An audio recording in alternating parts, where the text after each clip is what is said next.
Question for you. Do you love Boss pedals, but can't really figure out the best way to attach to your pedal board? I might have a solution for you today. Let's check it out.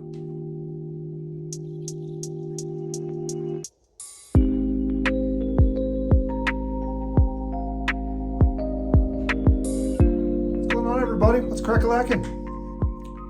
So I wanted to talk about today was Boss pedals and attaching them to your pedal board. I've owned a few Boss pedals. I'm not like Boss pedal connoisseur guy, but I've recently got into bass and I have a few vintage ones now. I have an OC2 and a CS2, both made in Japan.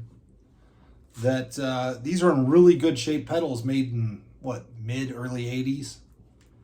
And I want to keep them as pristine as I can, but use them live. So I don't want to tear apart the bottoms. You know, I don't want to put Velcro over the sticker because these are made in Japan pedals. So, you know, I don't want to tear that off. So if I put Velcro on the back, it's just going to rip off all that. And it doesn't really adhere too well to the rubber stuff. You know, I have a pedal here where I've done that and it worked fine. But, you know, if I wanted to tear this off, all the sticker and everything else is going to come off. So, you know, I've done it to this old DD3. This one wasn't made in Japan, right? So this, you know, I don't hold this in the same regard as I do these more classic pedals that I have that I paid a pretty penny for. Another way I've gone about it is I just tore off all the rubber feet. I mean, you could do this, right? If you have a TU3 or something that you just know it's as valuable as it is as a tuner. So, you know, it's more important this stays on the board than anything else, right? So I think one other thing you could do that a lot of people have done, and I tried it with, I didn't want to say I tried it with this DD3, is a lot of people have taken this plate, flipped it over, right? Screwed it back in and have done it that way and then adhered, you know, Velcro to the back of that. Well, the problem is it's still the rubber in the PCB board and the rubber of the back of this, it causes it to float. So you get kind of this floaty edge on the side of the pedal, and I was never comfortable with that. I mean, if you want to do that, you know, have at that. I mean, but I think you're going to need longer screws. These screws weren't long enough to actually do that.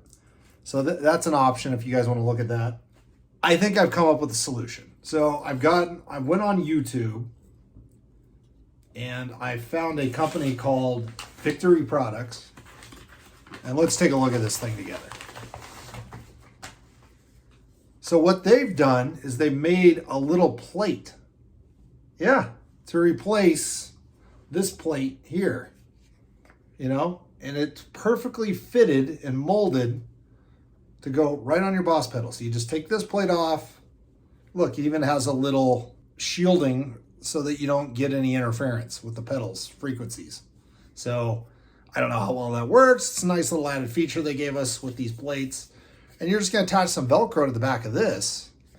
So all you'll do is remove this plate, put on the plastic one, adhere the Velcro how you want it on here, use the same screws, save obviously in this case, your vintage plates that say made in Japan on them, right? You know, I got 5 of these plates for 25 bucks.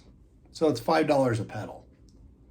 To me, that's worth it for $5 a pedal. There was another device that I saw on YouTube where you took the pedal and you kind of clicked it into this, it kind of grabbed the pedal like that and then that adhered. That was like a $20-something solution to this silly little problem. I just didn't want to spend that kind of dough. It just, I mean, come on, it's just a back plate. There's other alternatives, and to me, this is the best one I found. So let's put it on, let's see what happens, and let's see if we're happy with the results. All right, let's just remove these screws, get back to the pedal here. Oh, this is on tight.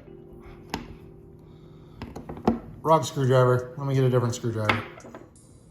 All right, it was the right size screwdriver. They were just a little taut. So now I've loosened them a little bit. I just needed to give it a little more force, and I just don't want to strip the screws. So I was just trying to be careful. But yeah, it's just these 4 screws. Simple, simple. Pretty easy process.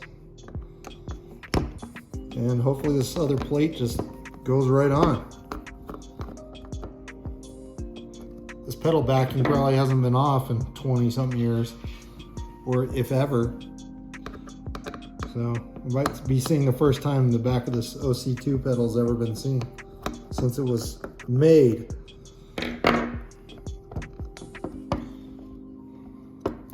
All right, cool. So this is just a direct drop in. You know, you got to make sure the 9-volt spot is there. And look at that.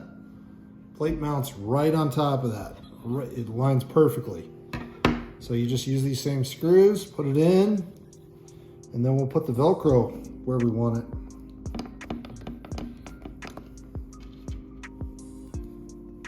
Make sure not to cross thread these screws.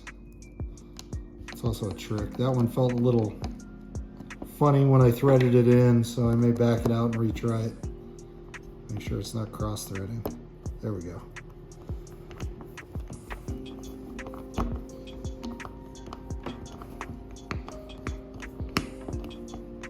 It's a little trick I learned when threading screws. I don't know if it's really a trick, but if you screw it the wrong way, you'll hear it click down. You'll feel it click down. And you'll know that it's thin aligned. It doesn't always do it perfect. I think I just felt it there though. See, and then it screws in properly.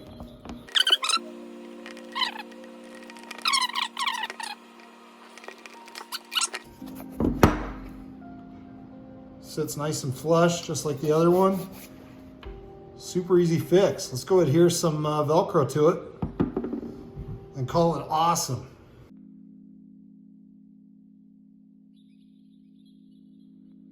So there we are.